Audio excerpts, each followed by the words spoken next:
Ay, muchísimas gracias por esta invitación, de verdad me tiene súper, súper contenta. Este es un tema que me apasiona completamente y que eh, vengo preparando con muchísimo cariño. Es un poquito una recopilación de mi experiencia tanto como docente en el área de música como musicoterapeuta. Así que vamos a comenzar. Bueno, gracias por esa presentación. Mi nombre es Narumi Aranda. Hay algo que quisiera pedirle a todos ustedes y es que si tienen alguna pregunta, alguna duda, alguna inquietud, por favor vayan dejándola. Pueden también hacer uso de sus micrófonos para hacer alguna pregunta si en algún punto no está claro, vamos a tener esa libertad. Y eh, así poder desarrollar esta clase de una manera bastante dinámica, ¿ok? Entonces, bueno, comencemos. La música es una necesidad, esto está clarísimo. Todas las personas tienen esta necesidad de escuchar música sin importar si deciden prender la radio o si deciden colocar algún CD de su preferencia o si deciden entrar a YouTube para escuchar alguna música. Esta necesidad se evidencia día a día, incluso en la televisión, en los programas, en las películas. La música es algo tan importante para el ser humano. ¿Pero por qué? ¿Te has preguntado alguna vez por qué?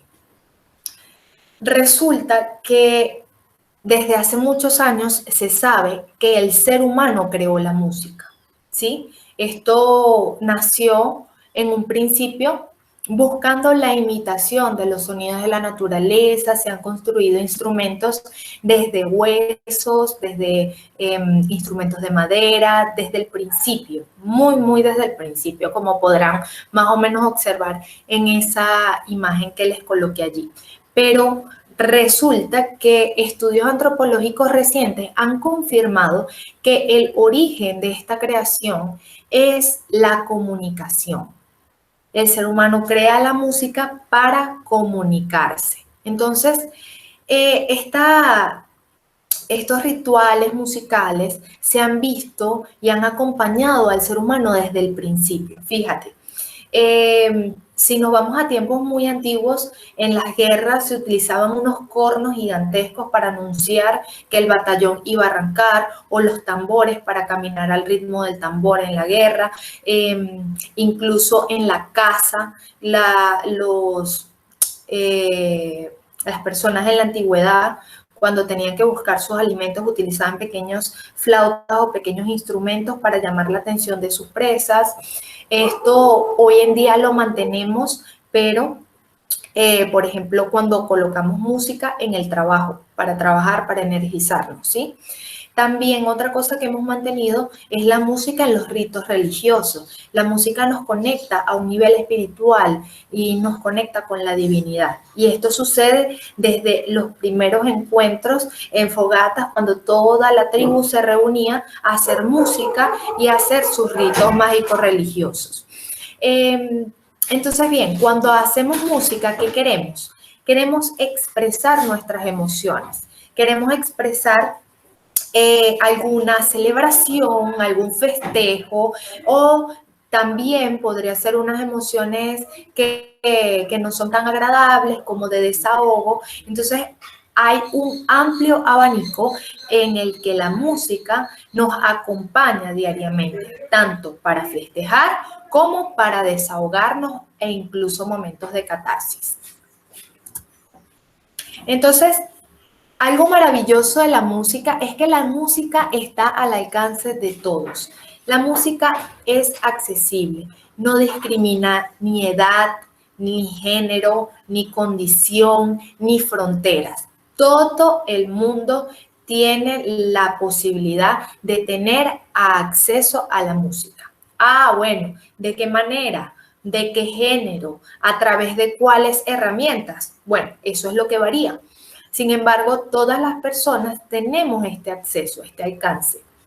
La música es el arte, yo creo que más consentido, porque yo personalmente no conozco a ninguna persona que no le guste la música. Incluso si decides prender el radio para colocarla sin tener una intención de conocer el género o el cantante o lo que dice la letra, porque a veces escuchamos música en otros idiomas, siempre nos conectamos con algunos de los elementos de la música, bien sea el ritmo, bien sea la melodía, bien sea la armonía, y vamos construyendo nuestro capital sonoro. ¿Desde cuándo? Desde el principio, desde siempre prácticamente. Los primeros pasos musicales que nosotros tenemos como seres humanos los hacemos incluso cuando estuvimos en el vientre materno. Un bebé ya en el 4.º mes de embarazo tiene su oído completamente desarrollado. Es el primer sentido que nosotros tenemos para comunicarnos con el mundo exterior. Un bebé escucha como si estuviese debajo del agua. ¿Por qué? Porque él está allí en su líquido, calentito, muy cómodo, en la barriguita de mamá. Yo siempre le digo a mis mamás que su barriguita es la primera cuna que tiene el bebé. Y a través de ese líquido, él va a escuchar todos los sonidos del cuerpo. Su corazón, el corazón de mamá, la circulación de la sangre, la voz de la mamá y de la familia, los sonidos externos que están sucediendo alrededor. Porque, ¿qué pasa? El oído no tiene párpados, como por ejemplo nosotros cerramos nuestros ojos y dejamos de ver, ¿cierto? En el oído está funcionando constantemente y constantemente se está generando esta interacción con la escucha y con el sentir. Otro factor muy importante a través del cual el bebé cuando está en la barriga de la mamá siente son las vibraciones, las emociones. Dependiendo de cómo se sienta la mamá, el bebé va a recibir esa estimulación. Entonces, por eso es tan importante que exista una conexión afectiva desde el principio, desde que el bebé está en la pancita de mamá. Ahora, es importante que sepan que los sonidos y los estímulos externos pueden irritar al bebé o hacerlo sentir bien. ¿Y cómo lo sabemos? A través de las reacciones que ya definitivamente está teniendo cuando, por ejemplo, escucha una voz familiar, cuando por lo menos escucha una voz, una melodía, una música que le agrada. Entonces, hay muchas recomendaciones que siempre se ven por allí, que es colocarle música al bebé. Pero, ¿qué pasa? Esto debe ser utilizado con mucho cuidado porque la música en sí misma no hace un efecto positivo 100% a veces, dependiendo de... Disculpen, que mi perrita está muy feliz porque llegó la abuela. Ya, listo, ya la abrí. Ajá, el bebé entonces está recibiendo todas estas vibraciones de las emociones que está sintiendo la mamá. Entonces es muy importante cuidar este aspecto desde el inicio para saber y ser muy observadores qué le agrada y qué le desagrada. Y es increíble cómo ya desde la barriga nosotros, el ser humano, tiene la posibilidad de discriminar qué le gusta y qué no. Y eso a mí me parece fascinante. Después tenemos algo, vamos construyendo algo que se llama la identidad sonoro-musical. Esta identidad sonoro-musical es propia de cada ser humano, es como tu huella dactilar. Todo el mundo tiene una única huella dactilar, es como tu voz, nadie tiene tu mismo tono de voz. Se pueden parecer, pueden tener timbres parecidos, mas nunca va a ser la misma. Entonces, esto es espectacular porque esta identidad es lo que nosotros somos y la podemos construir. Un poco por contagio y otro poco por contacto. ¿Cómo es eso? En un principio tenemos algo que se llama identidad sonoro-musical universal. ¿Qué significa esto? Todos, absolutamente todos en el mundo, tenemos sonidos universales que nos conectan con la naturaleza y con nuestra esencia. Por ejemplo, el sonido del agua. El sonido del agua es universal porque igual como una cascada puede producir las sonoridades acá en Venezuela, por ejemplo, igualmente la va a producir, por ejemplo, no sé, en Canadá, por ejemplo. Entonces es importante. Otros sonidos universales, los sonidos de los animales, los sonidos de la naturaleza, por ejemplo, un árbol cuando está siendo batido por el viento que genera esa sonoridad, ese es un sonido universal. Y esos sonidos los vamos registrando dentro de nosotros. Por ejemplo, tengo una amiga que cuando va al mar se puede quedar horas y horas sentada en la orilla de la playa escuchando las olas del mar y el vaivén de las olas del mar, y eso le calma y le llena de una paz increíble.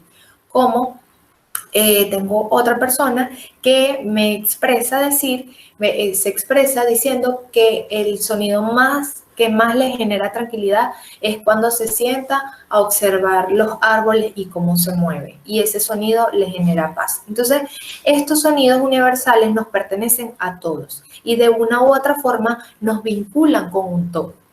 Por otro lado, entonces, está el isogestáltico.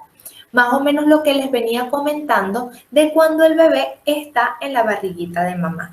Desde que está en la barriguita de mamá, ya estamos identificándonos con sonidos o incluso rechazando algunos. Les pongo un ejemplo. Se dice mucho que hay que ponerle al bebé Mozart, Beethoven, estas músicas académicas, ¿no? Porque en algún momento salió El efecto Mozart, que era un libro súper famoso que hizo los primeros estudios en relación con la música y la gestación. Ahora bien, en la actualidad se ha dicho que no simplemente es la música de Mozart la que logra ese sonido o ese efecto en el cerebro, sino que cualquier otra persona, otro género lo puede alcanzar. ¿Cuál es la importancia acá? ¿Cómo es la reacción del bebé cuando la está escuchando? ¿Tú sientes que le agrada o le desagrada? Eso es un punto que lo vamos a estar repitiendo bastante porque es algo muy importante. Entonces, en este isogestáltico, ¿qué puede pasar? Bueno, mamá escucha música en particular, ¿sí? Por ejemplo, le gusta Juan Luis Guerra y durante su embarazo escuchaba muchísimo Juan Luis Guerra.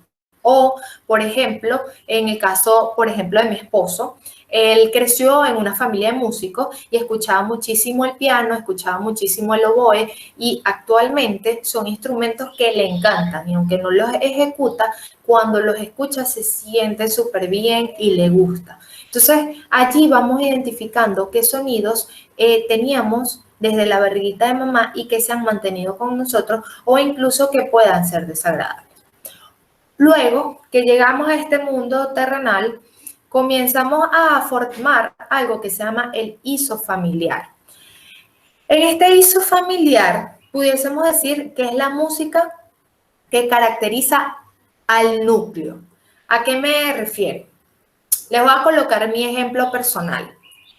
Hasta hace poco, yo estaba negada absolutamente a decir que me gustaba el vallenato. Pero cuando yo escucho el vallenato en la calle, algo dentro de mí se activa, me siento como si lo reconociera, como si lo aceptara, e incluso puedo llegar a cantar las canciones. Pero yo, Narumi Aranda, no me voy a meter en YouTube a escuchar un vallenato, no tengo un disco de vallenato, no voy a dejar en la radio un vallenato. Entonces, aquí hay dos cosas bien interesantes.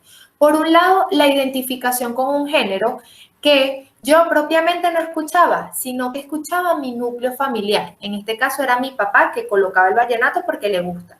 Por otro lado, está el decir, bueno, ok, el vallenato fue parte de mi historia sonoro-musical, es parte de mi vida, ya no lo quiero ni lo puedo negar, sin embargo, no me inclino tanto hacia él. ¿Sí me explico? Entonces, en el ISO familiar están esa música, esos sonidos, esos encuentros que nos vinculan con nuestras emociones y algún momento en particular. O que pueden, por ejemplo, escuchar una música y decir, ¡ah! Esa música me recuerda a mi mamá. Esta música me recuerda cuando estábamos pequeños y fuimos a tal viaje. Esta música mi abuelito siempre la colocaba en casa. Entonces, eso de una u otra forma está siendo parte de nuestra historia sonoro-musical. Por otro lado, entonces, está nuestra identidad sonoro-musical cultural. Ya esto va muy determinado del territorio donde nosotros hemos crecido y donde nos hemos criado. Por ejemplo, aquí en el estado Lara es muy común escuchar un golpe tocuyano, que me encanta, o los valses larenses. En Venezuela, por ejemplo, tenemos la música llanera como un símbolo de Venezuela. Y así, cada cultura tiene un género determinante que los identifica como una nación. Por ejemplo, acá en Venezuela está la canción famosa Venezuela como tal, que es como un himno. El himno nacional también es un himno cultural. Entonces ya es una música que es mucho más amplia. Si lo han notado, hemos ido desde lo universal, lo particular, lo familiar, un poco más extenso a lo cultural, y también hay un ISO muy importante que es el ambiental. El ambiental está muy ligado a también donde nosotros nos hemos desarrollado y donde hemos crecido. Hay lugares que tienen sonoridades muy particulares. Les comento, por ejemplo, yo vivo en una región que está separada de la ciudad, está bastante distante. Y donde yo vivo hay muchísimos sonidos de la naturaleza, hay muchos pajaritos, en las noches se escuchan los grillos y esta diversidad de animalitos que son nocturnos, en el día puedes escuchar desde un gallo hasta unos cochinos porque cerca de mi casa crían animales, está por el otro lado los sonidos de los perros, de los gatos que están constantemente rodeando y estando presente durante el ambiente, en el ambiente propiamente. Es diferente mi identidad sonoro-musical a una persona, por ejemplo, que ha crecido en la ciudad, que está en una avenida principal. ¿Por qué? Porque esta persona entonces va a identificar los sonidos de qué? De los carros, tal vez de camiones que pasan, de la gente hablando, de tal vez niños gritando, jugando en la calle. Entonces, el lugar donde nosotros crecemos también marca un hito en nuestra identidad sonoro-musical y con lo que nosotros nos identificamos. ¿Cómo vamos hasta aquí? ¿Tenemos alguna pregunta? Bueno, estoy por aquí atenta al chat por si acaso, ¿ok? Entonces, fíjense, la música tiene elementos. Pero ¿cómo procesa nuestro cerebro estos elementos? Es una pregunta bien interesante. Por un lado tenemos el ritmo, por otro lado tenemos la melodía y por otro lado tenemos la armonía, ¿ok? Cuando hablamos de ritmo, yo siempre le explico a mis niños, a mis estudiantes, que la música es como un ser humano. Imagínatelo como tu cuerpo. Tú tienes huesos que te muestra el esqueleto, ¿ok? Tú puedes ver el cráneo, puedes ver los diferentes huesos que hacen las extremidades, cómo conecta la columna vertebral con la parte inferior del cuerpo, como las piernas, etcétera, ¿ok? Ese cuerpo es la estructura. Luego, tenemos los músculos que recubren esos huesos y esos músculos van a fijar, digamos, ese ritmo, ese esqueleto. Y por último tenemos la piel que hace un todo, que es lo que termina como de sellar y proteger los músculos y los huesos y nos permite también entonces tener la movilidad, es uno de los órganos más extensos, ¿sí? Entonces, de esta misma forma nosotros tenemos un ritmo que es la base, es el esqueleto de la música, la melodía y por último tenemos la armonía y vamos en este sentido, desde lo más simple hasta lo más complejo. Nuestro cerebro también interpreta estos sonidos de esta forma. El ritmo es interpretado a través del cerebro reptiliano. El ritmo está íntimamente ligado al movimiento. Por ende, es normal, por ejemplo, ver a un bebé que le colocas una música muy rítmica y comienza a balancearse, comienza a moverse porque activa esta parte de nuestro cerebro. El cerebro reptiliano es la parte más básica que tenemos, la más instintual, la encargada de los procesos de automatización. Entonces, luego tenemos la melodía, que la melodía está ligada a las emociones y esto está a su vez ligado al cerebro límbico. Las emociones son una parte sumamente importante y lo que se va desarrollando después de tener consolidado un poco más el cerebro reptiliano. Entonces, esto claramente es hermoso como lo podemos observar desde un bebé que está naciendo, aprendiendo a moverse, luego ya sabe caminar, entonces está aprendiendo a hablar, está aprendiendo a regular sus emociones y por último, seguimos desarrollándonos hasta nuestro neocórtex, que es donde la armonía interpreta la música como un lenguaje. Porque en el neocórtex es donde está sobre todo más vinculado al pensamiento en concreto. Entonces, la armonía es el elemento más complejo de la música. ¿Qué pasa? Cuando tenemos un niño pequeñito en casa, nosotros no solamente vamos a colocarle ritmo, no solamente vamos a colocarle melodía, que ya está ligada, ¿no? Sino que también podemos colocarle la armonía. Entonces, mientras más rica y más sonoro son los elementos musicales que escuchamos en casa a los que los niños tienen exposición, más o mejor se puede desarrollar su cerebro. ¿Por qué? Porque cuando la música entra por nuestros oídos, es interpretada y procesada por nuestro cerebro, se activa prácticamente todas esas regiones. Entonces, el primer año de vida, los primeros 3 años de vida en sí, son muy, muy, muy importantes porque se están comenzando a hacer estas conexiones neuronales. Y mientras más las estimulemos, más posibilidades tendremos de que este niño se desarrolle de una forma integral. ¿Integral en qué sentido? Desarrollando su psicomotricidad, desarrollando todos los aspectos sociales y emocionales y luego desarrollando todo lo que es la parte cognitiva.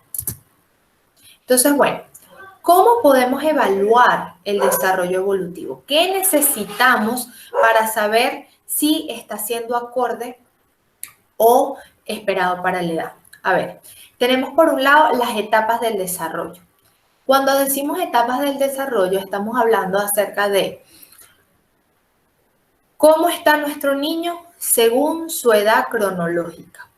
Hay unos hitos bien importantes dependiendo de los autores. Yo me sigo guiando por Piaget porque me parece que incluso en la actualidad es un referente, uno de los referentes con el que yo más me siento identificada. Y él tiene distribuidos, según las edades, las etapas del desarrollo del niño. Por otro lado, mientras estudiamos las etapas, digamos en este momento nos estamos centrando en el primer año de vida, que es la etapa preoperacional, podemos evaluar cómo está el niño a nivel de psicomotricidad, que esto engloba tanto el motor grueso y más adelante el motor fino. El motor grueso es lo primero que va desarrollando un bebé. ¿Por qué? Porque al principio está haciendo el control cefálico, luego está trabajando la movilidad, está buscando agarrar algunos objetos, está rolando dentro en su propio cuerpito, luego está buscando gatear, ¿sí? Luego ya por allí al año y 3 meses está en el proceso consolidando lo que es la caminata. Entonces todo esto está ligado a la psicomotricidad. En el área del lenguaje tenemos dos aspectos que son sumamente importantes. Por un lado tenemos la comunicación no verbal. Es todos aquellos gestos que podemos realizar para crear una comunicación. Y progresivamente vamos a llegar a la comunicación verbal, que es donde ya podemos utilizar nuestra lengua materna para expresarnos. Está la área socioemocional, que esto es sumamente importante porque nos enseña cómo relacionarnos con nosotros mismos y cómo relacionarnos con los demás. El niño va entendiendo que su acción genera una reacción. Va aprendiendo las caras, cuando estás feliz, cuando estás triste, cuando estás enojado. Y esto es sumamente importante porque le va ayudando a entender y a relacionarse con el mundo que le rodea y consigo mismo. Y está entonces el área cognitiva, que en este principio de la vida está encargado de los procesos básicos del aprendizaje, como lo son la percepción, la memoria, la atención, todos aquellos procesos que nos permiten recibir un estímulo externo, procesarlo, recordarlo y luego ejecutarlo, que bueno, esto está también llamado como funciones ejecutivas por eso mismo, porque todo lo que nosotros recordamos lo podemos desarrollar. Estas áreas son muy importantes porque podemos observarlas y podemos ver cómo estamos desarrollándonos. Y les repito, ¿cómo vamos a evaluar estas áreas? Según la etapa del desarrollo en la que se encuentre el niño. Esto no lo voy a profundizar ahorita porque es sumamente extenso, pero sí quería darles una idea en general para que sepan que debemos saber qué esperar según la edad del niño que tenemos enfrente. Y esto nos va a servir bien seamos mamás, bien seamos maestros, bien seamos psicólogos, bien seamos terapeutas, porque nos permite tener una visión mucho más general. También quería comentarles que hay otros autores, por ejemplo, un libro que yo uso muchísimo, no lo tengo por acá. Bueno, quería mostrárselo. Se llama Secuencias del Desarrollo Infantil. Las Secuencias del Desarrollo Infantil es un libro que a mí me encanta, es una bibliografía que la consulto siempre y que te permite luego ver otros aspectos como el área sexual, el área física, el área del desarrollo integral, un poco más amplio y toma otros aspectos a consideración. Yo tomé estos 4 porque en un principio son los que podemos evaluar con más facilidad. Entonces, bueno, tenemos el desarrollo psicomusical infantil. Ya vimos que el niño se está desarrollando, está conociendo el mundo. Y así como podemos evaluar las diferentes áreas del desarrollo infantil, así también podemos evaluar cómo vamos con el desarrollo psicomusical. ¿A qué me refiero con esto?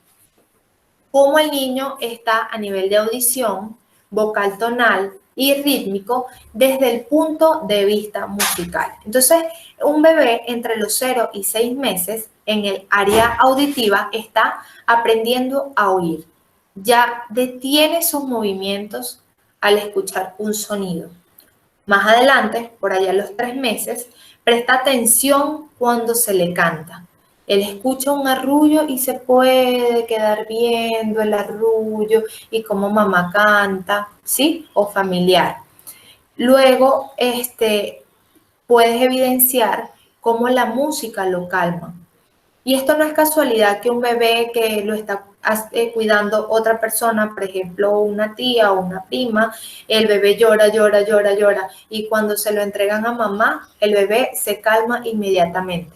¿Por qué? Porque allí está en sintonía con esos latidos del corazón que ya venía reconociendo desde que está en la barriguita, con la voz de la mamá cuando le está cantando, con el movimiento que realiza la mamá. Entonces son muchos aspectos que están involucrados aquí. Más adelante hay una respuesta involuntaria a la música. ¿Por qué involuntaria? Porque va a ser como un reflejo.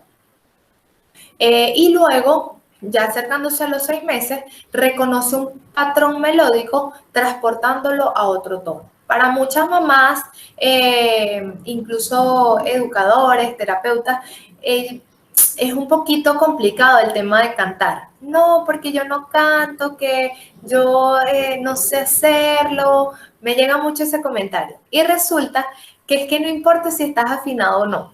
Tu bebé o el bebé que tienes enfrente lo va a entender. Va a entender la canción que tú le estás cantando y la va a reconocer.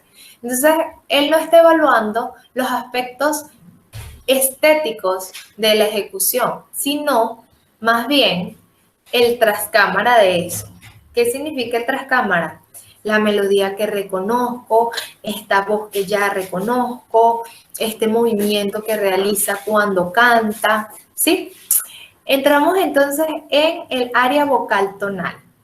Un bebé recién nacido tiene un llanto de tipo sirena, de 60 decibeles. Y este llanto va a variar según la incomodidad del niño.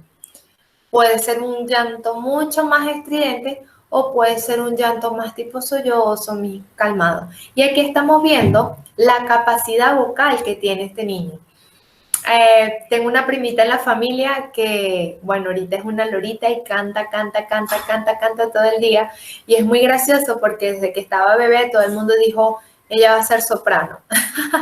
Por la forma en cómo cantaba y cómo lloraba. Y era un llanto agudo, incluso dentro del mismo llanto era hasta melodioso. Entonces ya desde chiquitica todo el mundo la perfiló y bueno, resultó ser verdad. A nivel vocal tonal también, entonces, el niño imita sonidos muy sencillos, sonido como...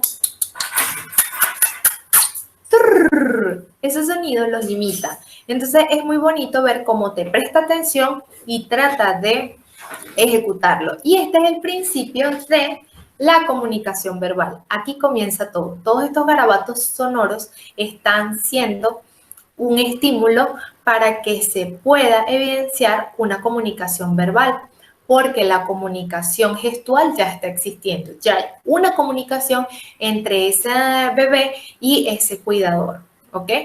Imita tonos, los puede llegar a cantar, imita la voz, puede ser una octava más aguda que cuando nació, y bueno, hay un aumento en la cantidad de los tonos que produce a medida que se va acercando a los 6 meses. Por el punto de vista rítmico, el desarrollo psicomusical va de esta forma. Al principio está imitando patrones rítmicos reflejos. Esos patrones rítmicos reflejos son los naturales. El lloriqueo, el chupeteo, puedes observar cómo hay una constante en estos movimientos, por lo menos el de succión. Esto que ya hace el bebé es rítmico, ¿ok? También podemos ver una interacción sincronizada con el sonido, es decir, cuando escucha el sonido se mueve y cuando el sonido se detiene, él también se detiene. Eso pasa desde el primer semestre de vida. Y luego puede mecerse rítmicamente con la música y puede discriminar cambios en los patrones rítmicos. Puede discriminar si el ritmo ha cambiado, ¿ok? Entonces es bien interesante cómo se fijan, está existiendo un desarrollo integral, tomando en cuenta lo que vimos en la lámina anterior y tomando en cuenta esto. Tenemos entonces por acá el segundo semestre de vida, desde los 6 meses hasta los 12 meses. Vemos cómo vamos evolucionando, seguimos evolucionando. Vamos nuevamente al punto de vista desde la audición. Él busca intencionalmente de dónde proviene la música. Si el bebé está acostado en la cama y tú colocas música, él va a buscar a ver de dónde viene el sonido, ¿ok? Localiza la fuente de los sonidos utilizando los ojos y la cabeza en planos horizontales y verticales. Esto es lo que hace el bebé, ¿ok? Todavía arriba y abajo no vamos a ver este movimiento. Se mueve en respuesta de la música usando distintas partes del cuerpo separadamente. O sea, aquí ya podemos ir observando una independencia con las partes del cuerpo y cómo reaccionan ante la música. En el área vocal tonal existe un incremento de las vocalizaciones. Las vocalizaciones son estos sonidos. Y comienza a generar muchos más este tipo de sonidos porque está conociendo su aparato fonador. Usa sonidos para expresar disgustos. Por ejemplo, esto ya es a partir de los 9 meses, que puedes decir como, ay, ya, déjame quieto. Está, todavía no hay un control de tono y juega explorándolos. Entonces tú lo vas a escuchar, ah, es que él desde bebé canta. Yo lo he escuchado muchísimo y de hecho tengo a niños en estimulación musical que es una cosa impresionante de ver y me encanta. Reconoce una canción familiar, puede reproducir canciones sencillas, porque aquí ya nos estamos acercando al año. Y les recuerdo que mientras más nos vamos acercando al año, entonces ya nos estamos preparando para ir diciendo esas primeras palabras. Al principio van a ser 5 o 10 palabras, en donde las más comunes pueden ser mamá, papá, tete, agua, ¿sí? Y así vamos a ir sumando palabras. Entonces, mientras cantamos, también puede ser que vaya diciendo alguna palabra que reconozca de la canción y emite las primeras sílabas vocales y consonantes. Esto es fabuloso, me encanta esta etapa. Luego tenemos la etapa del área rítmica y de entre los 6 meses el bebé menea todo el cuerpo en presencia de la música. Yo recuerdo, les puedo contar de Ricardo, un chiquito que estaba con nosotros creo que desde los 8 meses. Sí, desde los 8 meses estuvo en estimulación musical y ese niño desde siempre amó el tambor, desde siempre. Y entonces mamá lo sentaba en el cojincito, le colocábamos el tambor, él agarraba las dos baquetas y comenzaba a hacer este movimiento, golpeando el tambor, pero de una manera impresionante y manteniendo el pulso. Y hacía eso y bailaba, y bailaba. Y tú dices, wow, pero es que todavía no podía sentarse solo y ya estaba haciendo eso, porque había un movimiento al son de la música y utilizaba diferentes partes del cuerpo. En este caso agarraba sus manos y lo hacía de esta manera. O, por ejemplo, los niños que ya comienzan a aplaudir, esto también va ocurriendo durante esta etapa. Está bueno los movimientos rítmicos incontrolados, también puede ser que comience a balancearse y paras la música y dejas de hacerlo. Y luego vuelves a colocar la música y vuelve a balancearse. Entonces, todo esto está íntimamente ligado a los procesos que ya había mencionado, ¿se acuerdan? De la consolidación, el desarrollo de la psicomotricidad, del lenguaje, del área socioemocional y de la parte cognitiva. Entonces, fíjate, ¿qué recomendaciones puedo hacerles para que podamos estimular estas áreas en nuestros niños? Como ya vieron, la música es algo que está innata en nuestro cuerpo. Ahora bien, nosotros podemos aprovecharnos de estas inclinaciones musicales para poder ayudar y desarrollar las otras áreas. Porque yo siempre lo digo y me parece fantástico, la música es la consentida, la consentida de todos. A ver, ¿a qué me refiero? Es poco probable que el niño se vaya a aburrir escuchando música. Sí puede pasar, pero es poco probable que suceda. O muy raro. Entonces, como sabemos que es algo de su interés, que es algo que le gusta, que es algo que ya está innato, podemos aprovecharnos de este gusto para poder jugar y ayudarlo en ese desarrollo que está ocurriendo. Entonces, fíjate, ¿qué podemos tomar en cuenta? Es importante saber en qué etapa evolutiva está nuestro niño. ¿Por qué? Les voy a contar una historia. Ya no me da pena, no me da pena decir.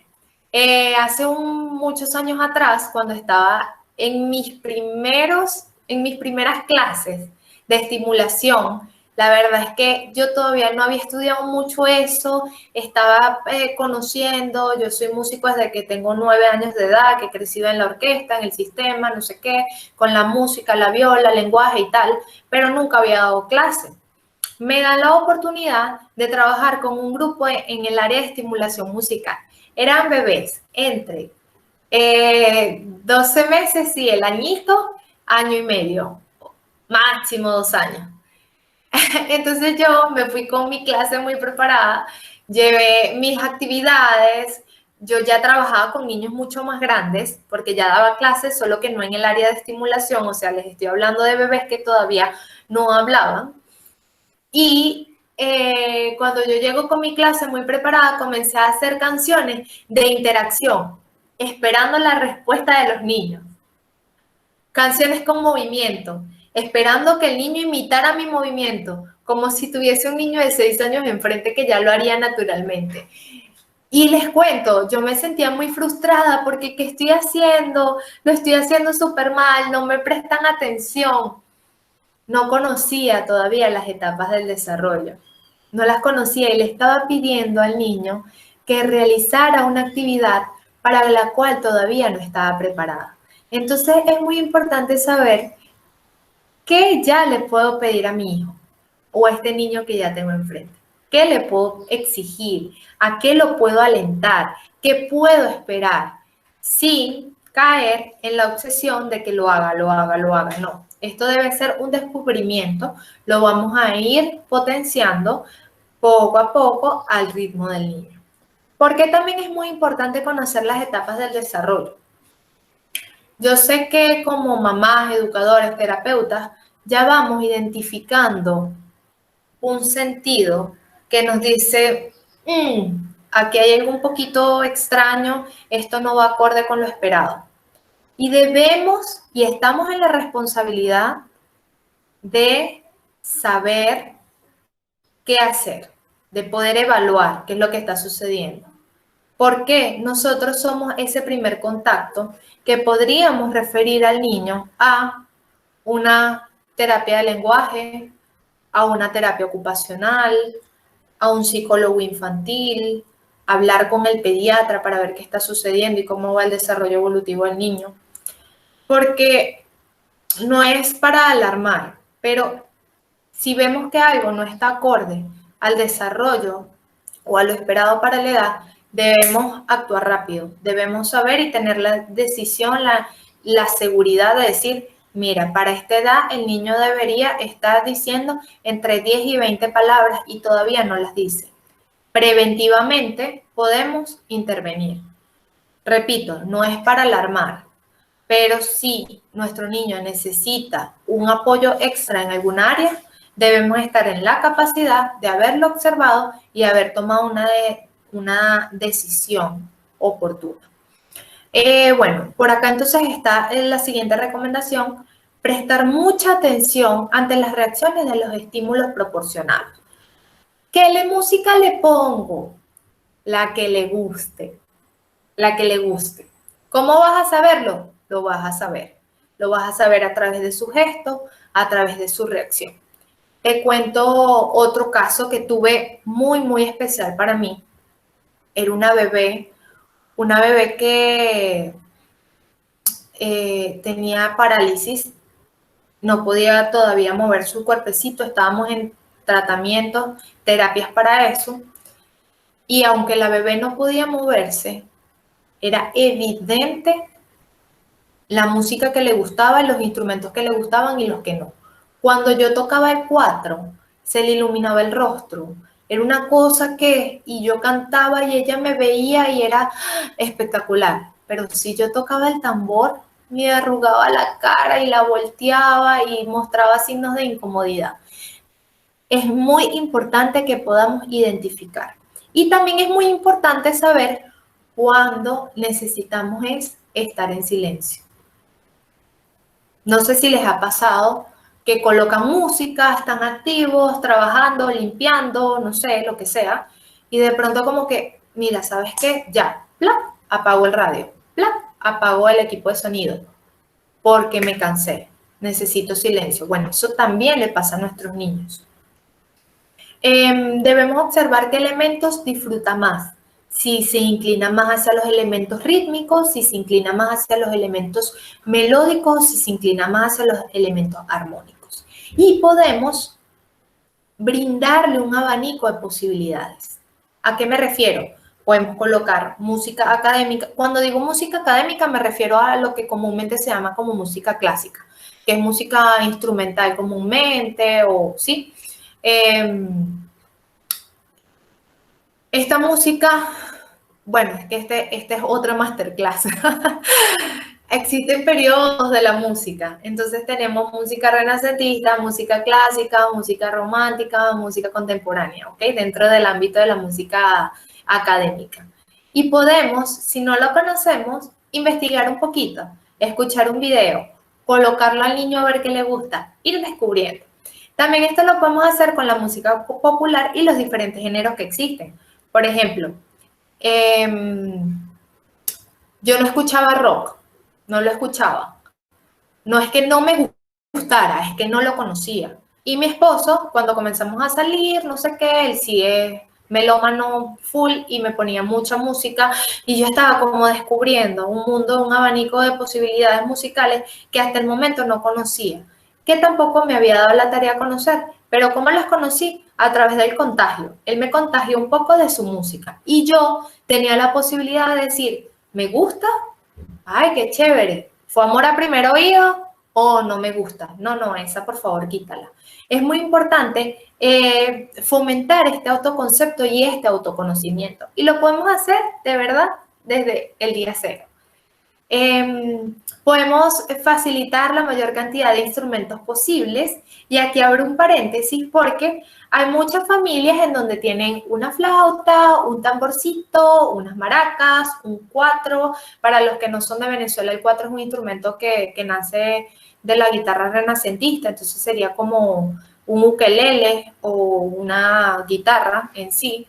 Entonces hay muchos instrumentos, violín, viola, cello, dependiendo de nuestro núcleo familiar.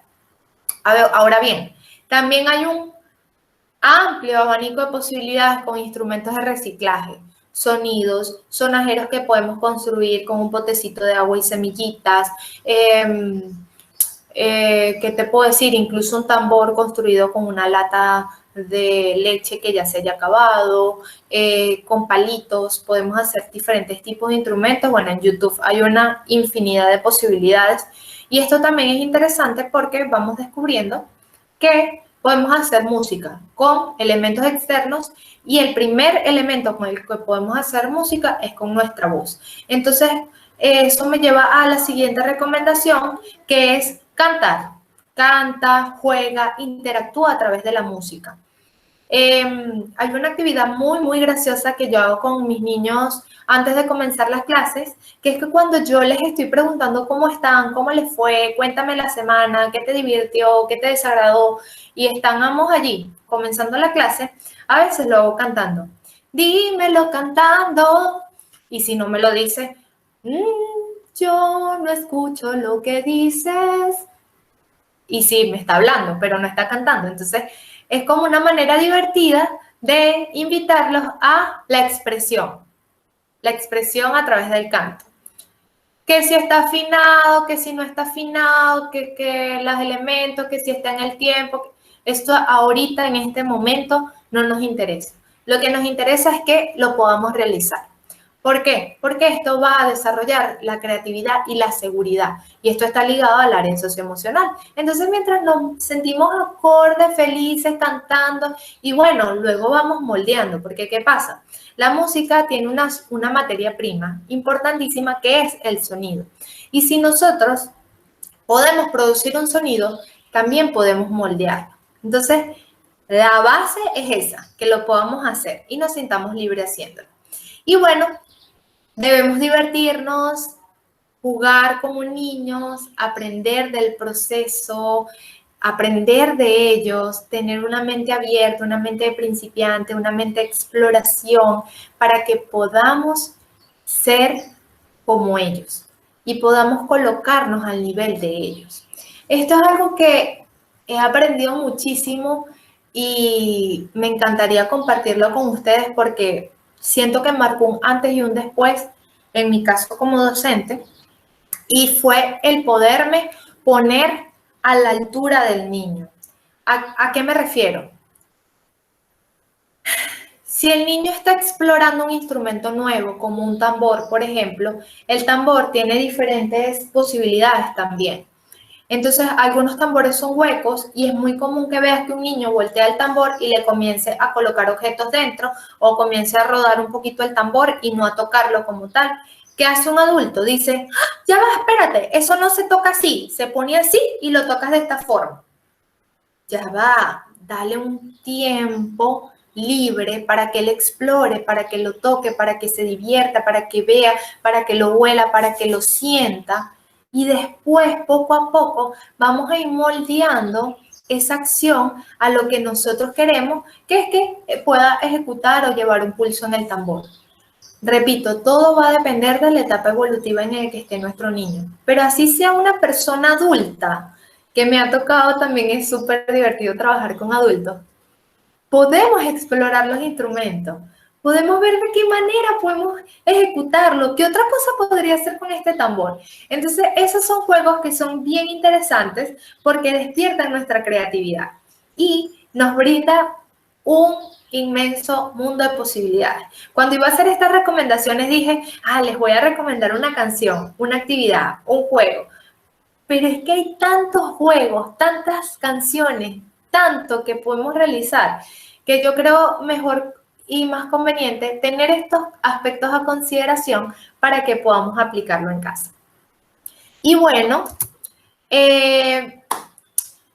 como les venía diciendo, la música nos acompaña desde que estamos en el vientre materno hasta que partimos de este mundo. Y no me parece que sea casualidad que el oído sea el último de los sentidos en desactivarse. ¿Se acuerdan que era el primer sentido que nos ayudaba a comunicarnos con el mundo exterior? Bueno, también es el último que se desactiva. Es impresionante porque allí es donde podemos ver la gran cantidad de beneficios que tiene la música y desde el ámbito en que queremos trabajarlo, cómo puede aportarle a un ser humano. Yo he tenido la oportunidad de trabajar desde estimulación prenatal, estimulación musical, que es de los 0 meses hasta los 6 años, con lenguaje musical, y también he tenido la oportunidad de trabajar el área terapéutica con pacientes con Alzheimer, por ejemplo, con pacientes que tienen dolor crónico, con pacientes que están en estado de coma. Y este amplio abanico de posibilidades nos los permite el hecho de que la música siempre ha estado en nosotros y que es una necesidad. Entonces, fíjate, la música tiene el poder de evocar pensamientos, sensaciones y emociones muy profundas. Ya ahí nos está conectando con un área terapéutica que nos puede hacer recordar algo, revivir algo, sentir algo para disfrutarlo o para sanarlo. Entonces, esto es muy importante, que lo podamos identificar y trabajar con mucho cuidado. No sé si les ha pasado que de pronto escuchan una canción y los llena un poco de nostalgia, los llevó a un momento emotivo de su vida, o viceversa, escuchan una canción y les salta el corazón de la emoción porque tuvieron esa ida al pasado, ese recuerdo inmediato. Y esto es algo que también sucede con otros sentidos, como por ejemplo cuando saboreamos una comida que nos gusta mucho, o cuando tenemos un olor, lo sentimos, o cuando un abrazo nos hace recordar. Sin embargo, la audición es la más potente de todas, es la que nos hace viajar mucho más rápido. Tiene la posibilidad y nos brinda la posibilidad de expresar pensamientos, sentimientos que tal vez no podemos verbalizar. No sé si les ha ocurrido en algún momento que saben que están un poco revueltos, saben que algo me pasa, pero no sé, no lo identifico, no sé si estoy triste, si estoy feliz, si estoy molesto, no sé qué me pasa, y de pronto colocas alguna canción, alguna música, alguna obra que da en el punto exacto de cómo te estás sintiendo en ese momento. Y el ser humano es capaz de procurar la música que necesita. Entonces, es importante saber que esto nos ayuda y nos brinda otra posibilidad en el mundo de lo no verbal de poder expresarnos y de poder liberar todo lo que tenemos dentro. Es una fuente de placer y puede provocar catarsis. Imagínate un día largo de trabajo, llegaste a tu casa, te pusiste la pijama, comiste y tal, y tocas un instrumento musical que te guste, no sé, un tambor, una guitarra. ¿Sabes tocar la guitarra? Tal vez te sabes un par de acordes, pero es que tú no estás buscando otro objetivo, sino el drenar, el salir, el sacar fuera quizás las cargas que tengas del día. Y eso lo podemos hacer a través de la música o también lo podemos lograr a través de la audición. Puede modificar estados de ánimo del oyente, incluso la percepción del estado y del tiempo. Esto es bien interesante porque hay personas que cuando están tristes, por ejemplo, deciden colocar una música más alegre para activarse y eso los ayuda a salir de ese momento en el que estaban y volver, ¿ok? Hay momentos para estar tristes, hay otros momentos en el que no es tan oportuno, entonces podemos escoger qué quieres hacer. Ah, voy a salir, voy a activarme. O, por ejemplo, estás en tu casa, la flojera es demasiado grande, no quieres hacer nada, pero sabes que tienes que limpiar porque si no lo haces ahorita, pues ya en la semana no lo hiciste y así pasa otra siguiente semana. Y pones una música activa que dice, bueno, ya, listo, voy a colocar la música y me voy a activar. Y efectivamente hay una acción que la música está haciendo desde el punto de vista fisiológico que te está activando. Entonces, bueno, tiene la capacidad de reducir la ansiedad y la sensación de dolor. Lo que les comentaba antes del paciente en coma y el paciente con dolor crónico es bien interesante, es muy interesante. Esto lo vamos a estar profundizando en el diplomado porque es muchísimo material, pero les adelanto que podemos reducir la ansiedad y la sensación de dolor también va disminuyendo. Esto es bellísimo. Hay un incremento de la resistencia para el trabajo y las actividades de alto rendimiento, personas que están haciendo ejercicio y colocan música para activarse, está científicamente comprobado que esto mejora el rendimiento físico de las personas. Y puede provocar sentimientos más sublimes hacia la divinidad. No es casualidad que en todos los cultos religiosos, indiferentemente de la religión que nosotros pertenezcamos o si no, sintamos alguna conexión especial con lo sublime. Entonces, para cerrar esta clase, yo les traje un video que tal vez ya lo hayan visto. Tal vez ya lo hayan visto, pero no me importa, yo creo que lo puedo ver 10.000 veces y si no lo han visto, espero que me digan en los comentarios cómo se sintieron, ¿ok? Porque creo que ese video reúne todo lo que hemos conversado hasta ahora. Así que bueno, ya lo voy a colocar.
Marta, Fue la primera bailarina de ballet en Estados Unidos en los años 60.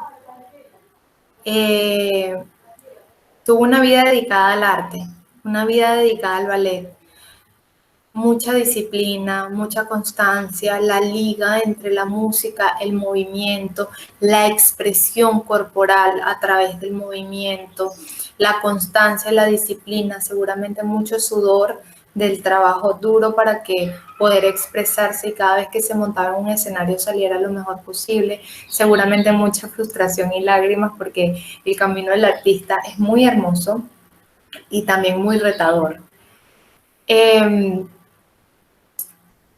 Y a mí me llena de profunda emoción este momento, porque en este momento Marta tenía muy avanzado el Alzheimer.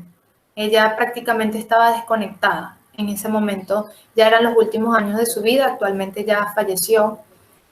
Y Marta, cuando escuchaba esta obra, que es de Tchaikovsky, El Cascanueces, mentira, El agua de los cisnes, ella se conectaba a nivel muy profundo con esa vida, con ese momento en el que tanto amor y tanta dedicación expresó y era capaz de ganarle al Alzheimer. Y después de ese momento podía tener conversaciones lúcidas en donde decía, incluso el video es un poquitico más largo, donde expresaba que hay que agarrar las puntas, o sea, hay que practicar, o decía, expresaba, mira, aquí está sonando el coro, así que hay que contar 50 movimientos hasta que volvamos a la acción. Era impresionante cómo todo lo podía recordar en ese momento. Entonces, todos somos seres musicales, indiferentemente si sepamos ejecutar un instrumento musical o no, si hayamos estudiado música o no. Así que, más que hacer música, la invitación es a que vamos a hacer música. Permitamos que la música esté dentro de nosotros y que podamos vivirla, sentirla y hacerla de una forma libre, una expresión totalmente libre.